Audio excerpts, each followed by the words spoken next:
Welcome back to another sci-fi episode where psychology and finances collide. I promised that we would talk about brain chemistry, neurochemistry, and all of those things as they pertain to chronic financial pain. However, we have an exciting event coming up on the 7th of April, the Financial Symposium, with the theme, Addressing Hazards to Your Wealth. And again, staying in line with the Chronic Financial Pain Management Clinic, we're going to be talking a little bit today about what to expect in the symposium, but also providing timeless education that you'll be able to provide to family members, maybe even forward or share this particular episode with not just your aging family members, but even midlife and young family members, anyone that you love who has a job, who has an income to maintain their protection and their sanity and understanding fraudulent activity. Because one of the greater pain precursors is when you start falling victim to financial scams or other fraudulent financial activity. So the reason I'm bringing this up is because on the 7th of April, we have a very special guest from the U.S. Securities and Exchange Commission, and he is going to be talking about the different types of scams, whether it's your Ponzi scheme, military-targeted fraud, civilian-targeted fraud, and even the ever-increasing investment scams and relationship or confidence scams. I'm going to break that down for you today, especially the psychology behind the perpetrator and the victim. Spoiler alert, there are a lot of people who believe that it is the elderly population that is most targeted when it comes to relationship or confidence scams.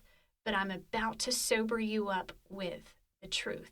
And Mr. Tom Manganello from the U.S. Securities and Exchange Commission on the 7th of April is also going to sober you up with other amazing stats and data. And you have to understand, Tom has spent a decade with investigating these crimes and scams with the Securities and Exchange Commission. So definitely tune in. You'll see all the information in the show notes as well as the registration link. We hope to see you there, whether it's in person or you're getting your telehealth visit in by attending online. So let's jump into what the FBI has found. So I talked a little bit about elder fraud, and I want to go ahead and give you the true stats on what's really going on with the elderly population. And the FBI is stating that this is for seniors over the age of 60.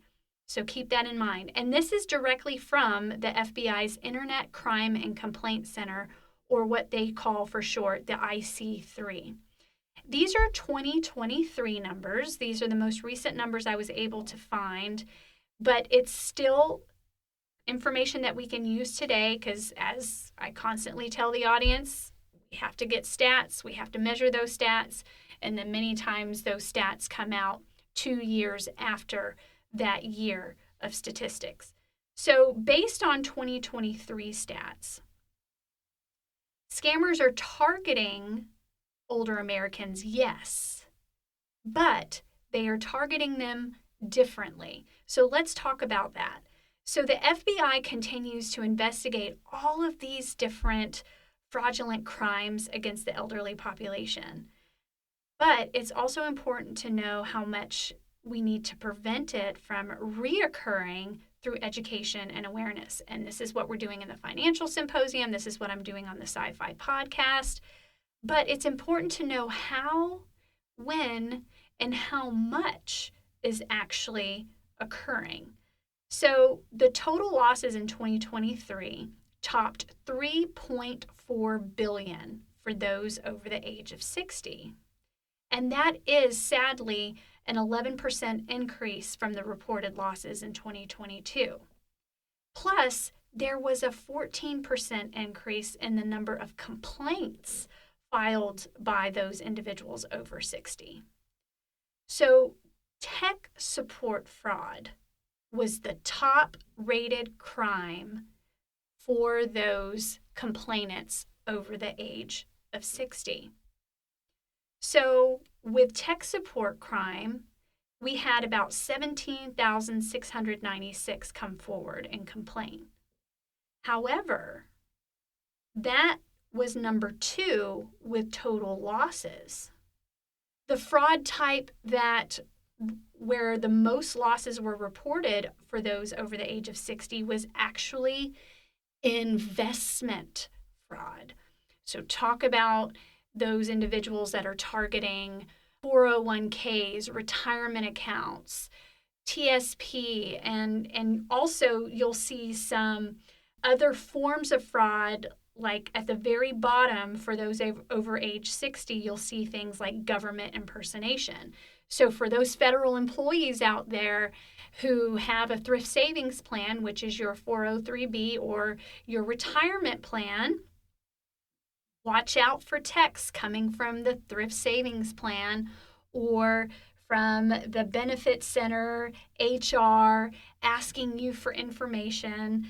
This is how it starts. So just know right here and now that relationship scams are not the top scam for the elderly population or those age 60 and over. It is tech support, but the most losses are investment scams.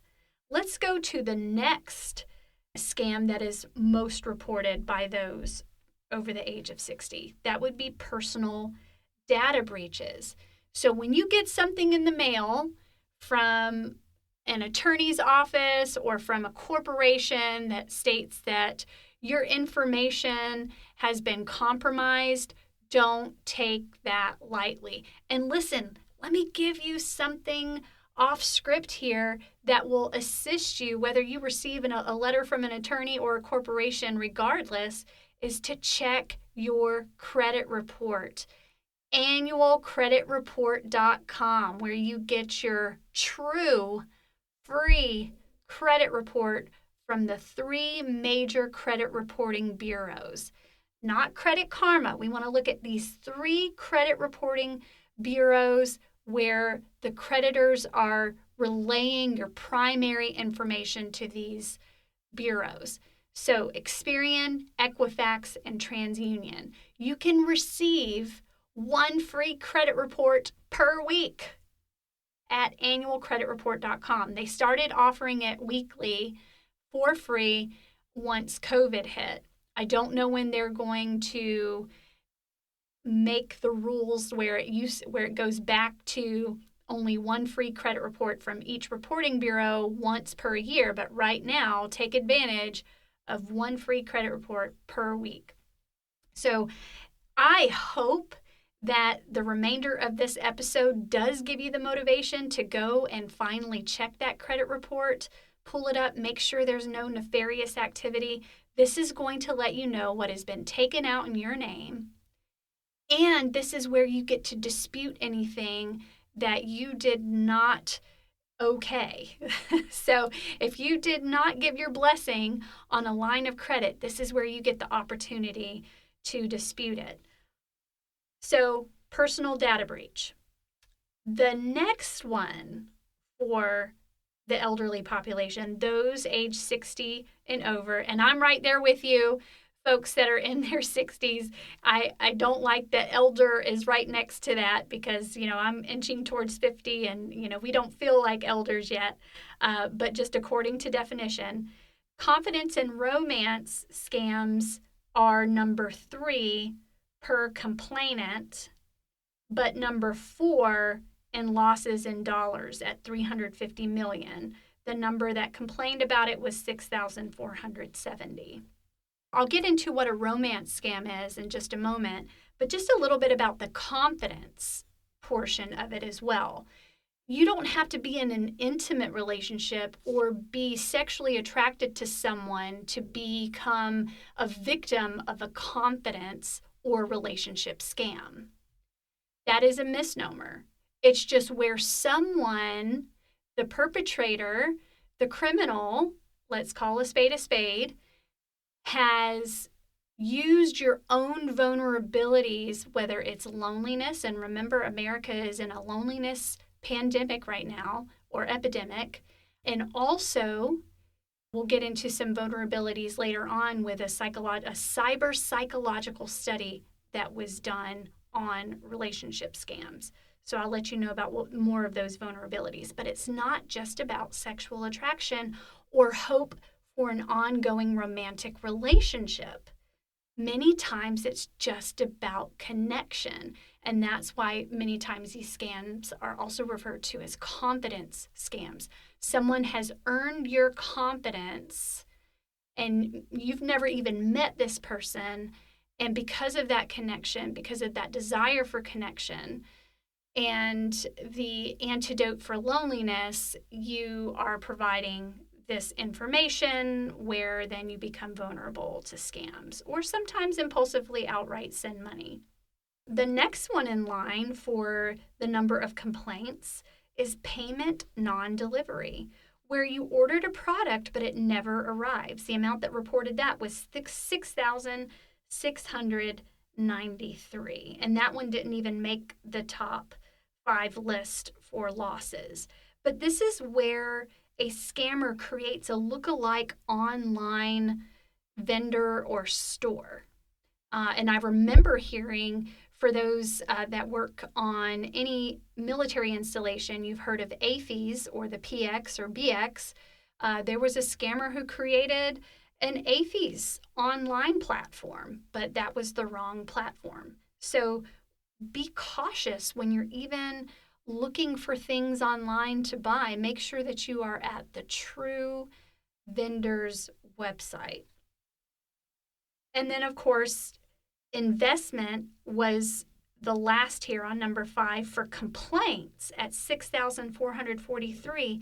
But again, that was the most reported in dollars lost at $1.2 billion. And it just breaks my heart that this is happening. So we'll talk a little bit more about the romance scams and what is occurring within those relationship scams in a moment. But be aware, for this elder population, the FBI warns that contained within this category are grandparent scams. And just to quote them, they occur when a criminal impersonates a panicked loved one, usually a grandchild, nephew, or niece of an older person, claiming to be in trouble and in need of money immediately. So beware of those as well. Definitely have a talk with your elders, have a talk with your parents, your grandparents, other guardians in your life. Give them the gift of knowledge. Help them become aware of this. So let's take a deeper dive into what a romance scam truly is. It's when a criminal uses a fake online identity and many times fake pictures or borrowed pictures to gain your affection and trust. And like I said before, to earn your confidence in them. They also use the illusion of a close relationship that can continue to grow and develop to manipulate you and then sink their hooks into you, and you fall prey as a victim by sending money or sending information. Unfortunately, there was a more older individual, a woman in her 90s, where her guardian brought her into Army Community Service. She had fallen prey to a relationship scam. And so we got her kids involved to help her and to help her get resituated, close bank accounts, reopen different bank accounts, etc. So there's a lot that happens, and that was an example of an elder, but as we'll see here in a moment, the higher targeted population in age is mostly middle age. So keep that in mind as we talk about this. So the FBI recognizes that these criminals are carrying out these scams, relationship scams, romance scams, confidence scams, whatever you want to call it, because they are experts at what they do. I have worked in a maximum security prison for women and got to interview and assess these types of criminals or offenders. And listen to me, they still continue to blame the victim. It will raise the hair on your arms, and it will cause your whole body, your whole being to go into alert when you hear the justification that these scammers are providing. So I'll get into that in a moment. But here's how you can protect yourself. There's still hope. Be careful what you post and make public online. I mean, how many of us are having these conversations with our kids, but then we're not doing it ourselves? Maybe because sometimes we fall prey to our educational attainment. We're too smart to be scammed, or comfort. You know, I've had online banking for a long time. I am now a digital native. I understand what's going on. But you would not believe how many people fall prey and are victimized because of a very simple scam. And I'll tell you, even as someone who provides education on this, when there was a Verizon outage not too long ago, the next day I received a text message that looked completely professional, like it came from Verizon. And it stated that as a result of the inconvenience and as a valued customer, we would like to offer you a $20 credit for that inconvenience. Now, there was a link, and I was thinking, would Verizon reach out to me to claim that credit? Or if they truly wanted to apologize and say that they were sorry for this minor inconvenience, they would automatically credit me. They have my information. They would do that already. So thank goodness I paused and did not click that link. Now listen, the last thing I want anyone in the audience to think, especially if you have been a victim in the past, I don't want you to think that it was your fault. Okay, this is exactly what predatory behavior wants you to think. That perpetrator wants you to believe that it was your fault. And that is a form of psychopathy that cannot even be defined in the amount of time that we have here today. Or even in sociopaths as well, which is really who we're talking about here today. So just a little bit more, the FBI, and I'm quoting these bullet points, research the person's photo and profile using online searches to see if the image, name, or details have been used elsewhere. Go slowly and ask lots of questions. Beware if the individual seems too perfect or quickly asks you to leave a dating service or social media site to communicate directly. Beware if the individual attempts to isolate you from friends and family or requests inappropriate photos or financial information that could later be used to extort you. That's a very powerful motivator to not say anything. Beware if the individual promises to meet in person, but then always comes up with an excuse why he or she can't. If you haven't met the person after a few months, for whatever reason, you have good reason to be suspicious. And never send money to anyone you have only communicated with online or by phone. All right, so here's a little bit more stat. The Consumer Sentinel Data Book reports different romance scams under this larger category of imposter scams. And pretty soon we're going to hear some more synonymous terminology in relation to this. So the number of romance scams reported received in 2023, and this is all ages, not just the elderly population now, 64,003 or 64,003. That is smaller than the 474,731 reports received on business imposters and 228,282 about government imposters. But the reported losses to romance scams for all ages is 1.14 billion, with the median losses per person at $2,000. So that's a lot of money for a lot of folks. So keep that in mind. So just to recap quickly, for the elderly population, the most reported scam was tech support, but the most costly was the investment scams. So keep that in mind. But now we're talking about all age groups.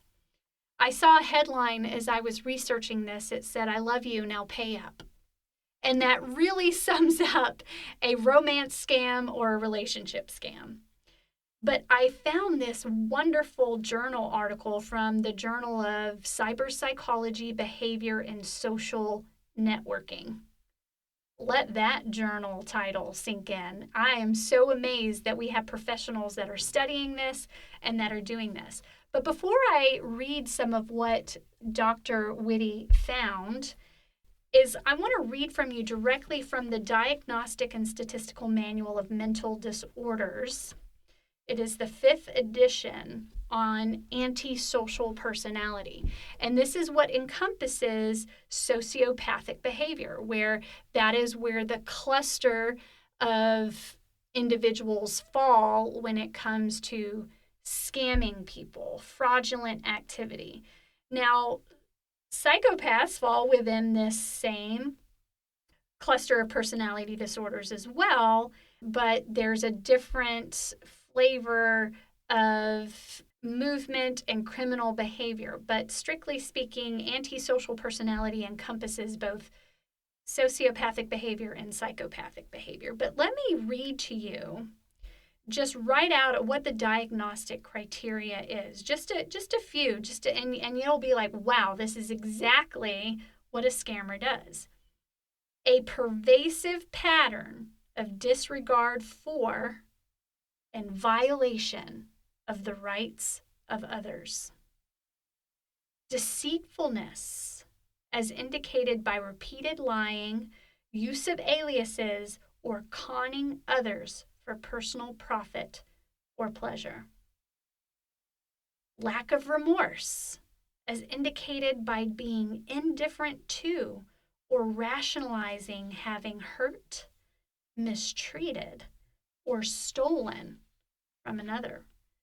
Remember those offenders I discussed having worked at a maximum security prison for women? They continue to blame the victims, even the corporations, and even justify their behavior and will state things like, well, yeah, I'm here to serve my time, but I don't know why I have to pay restitution. All they have to do is write it off. Not true. They don't truly understand what a write-off is, do they? They don't. But there are some things here that you also need to know, and this comes right out of the DSM. These individuals may blame the victims for being foolish, helpless, or deserving their fate. They might say things like, he had it coming anyway. Or they minimize the harmful consequences of their actions.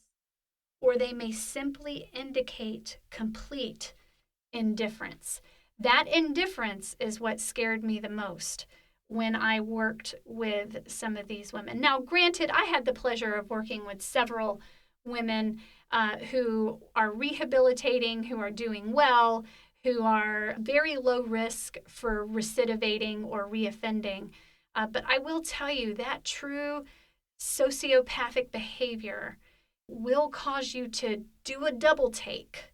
And having worked with forensic psychiatrists, they would constantly tell the psychotherapists as we were working with them, if when the session is over, you feel filthy, you know you are working with a personality disordered individual. So when you receive a text message, when you receive an email, when you receive any kind of digital communication and you feel filthy or you feel skeptical, trust that instinct. Don't second guess it. You do not have to take action right away. So back to Dr. Whitty's article here. It's very good, and I find it interesting. Her last name is Whitty, but it's spelled Whitty. She talks about, and just to quote her here, the online dating romance scam is basically an advance fee fraud, typically conducted by international criminal groups via online dating sites and social networking sites, end quote. So Dr. Whitty wanted to find out if some of the articles that she had read on criminal fraudulent behaviors would measure up in her own study. And she found some researchers that focused on different types of what she called mass marketing fraud, which is a type of fraud that exploits mass communication techniques such as email, instant messenger, bulk mailing, social networking sites, etc. She found that Lee and Soberon-Ferrer measured individuals' vulnerability to consumer fraud and found that people with higher vulnerability scores tended to be older, poorer, less educated, and single. She also found another study by Buchanan and Whitty, who she co-authored. They were looking at and found the research on online dating romance scams that individuals with a higher tendency toward idolation of romantic partners were more likely to be scammed. So it's interesting. We're going to find out her results here in a minute, but she debunks even her old research, which is kind of interesting. But she does contend and makes the point that not all fraud is the same, and that is absolutely correct. So as we're going through her results, she warns us that just because we are reading this about romance scams, this may not necessarily reach into other vulnerabilities as a victim into other scams. So this is just for romance scam victims, which again, she also defines as mass marketing fraud or advance fee fraud, kind of going back to that headline, I love you, now pay up. So let's jump right in. So we've already talked about what a romance scam is and a confidence scam or a relationship scam. And Dr. Whitty talked about how just like this sociopathic person or personality disordered individual will groom the victim, and as she states, developing a hyper-personal relationship with the victim. And by the way, these sociopaths are so incredibly verbally gifted that many times it's through that verbal caressing and verbal finesse that's where they gain your confidence. So one of her hypotheses was that those with less education would be more vulnerable to this type of victimhood. And also that people who over-idealized romance would also fall higher victim to this. Now, she had several other hypotheses that were founded, and I'm going to talk about those. However, let me go ahead and burst your bubble. It was the middle-aged group with the most education that fell prey to these romance scams. And also, they found that they did not have an over-idealized romantic fantasy. And again, that goes to show that when we talk about romance, relationship, or confidence scams, it's not about sexual attraction or the promise for a hyper-romantic relationship. That's good to know so that you can even assess your own vulnerabilities as we discuss what was proven. So in this analysis, 60% of the women had been scammed by romance scam compared with 40% of men. With respect to age, 21% of the romance victims were younger people, and 63% were middle-aged. Only 16% were older people. So a whopping 84% were middle-aged and younger. That is sobering. She also notes there are other variables, and I'm quoting her here, besides romantic beliefs that significantly predict the likelihood of being tricked into giving money to a criminal pretending to be a genuine romantic partner. And here are those things. One is perhaps the reason why middle-aged people are more vulnerable is because this group of individuals have more disposable incomes. And, or possibly this group are more likely to be seeking out partners on dating sites compared with other age groups. And let's think about that. The middle-aged population, there's a divorce boom occurring at that age, at that developmental stage. Well, it didn't work out. We're moving on. Now they're on the dating sites. And here's another vulnerability: impulsivity and lack of self-control. Those two predicted victimhood. And you have to understand that with these confidence, relationship, romance, MMF, advanced fee fraud scams, whatever you want to call it, these criminals trick their victims by asking them to comply quickly with their requests. Here's another vulnerability. And again, just to drive home the point, if you are a victim, or if you one day become a victim, it's not that you are to blame. This is just education for you to note, here are some of my possible vulnerabilities. Let me keep check on that so that I am not victimized, or that I am at least less vulnerable to be victimized. So here's what she said. She says, those who were more highly educated were also more vulnerable to becoming a romance scam victim. Overconfidence can also make you more vulnerable. And like I said earlier, we're overconfident because we do have the education. We've become a digital native. We're becoming more confident with technology and all of these things. And then before you know it, we get a text from Verizon and we don't even think twice about it because we're distracted by daily life. And then before you know it, we're a victim. So she notes in her last statement, moreover, given that romance scam victims scored significantly higher on the addiction scale, programs that could be developed to prevent re-victimization of romance scams might draw from programs that have been developed to prevent other addictive problems, such as alcohol or Gamblers Anonymous. So if we have a tendency to have addictive personalities or impulsive nature or a sensation-seeking nature, let's be aware of that. But one of the things that she found I thought was very interesting, in the United Kingdom in 2016, it was reported in the British Crime National Survey that citizens are 10 times more likely to be robbed, and I'm quoting her, while at their computer by a criminal based overseas than to fall victim of theft. So let me give you an emotional word picture for a moment. So our houses, we keep them like fortresses. We have our Ring doorbell. We have our security systems. We have locks on all of our windows. We know exactly how to watch out for each other in the neighborhood. We have neighborhood watch programs. We have different apps on our phones to keep us safe from porch pirates and other things.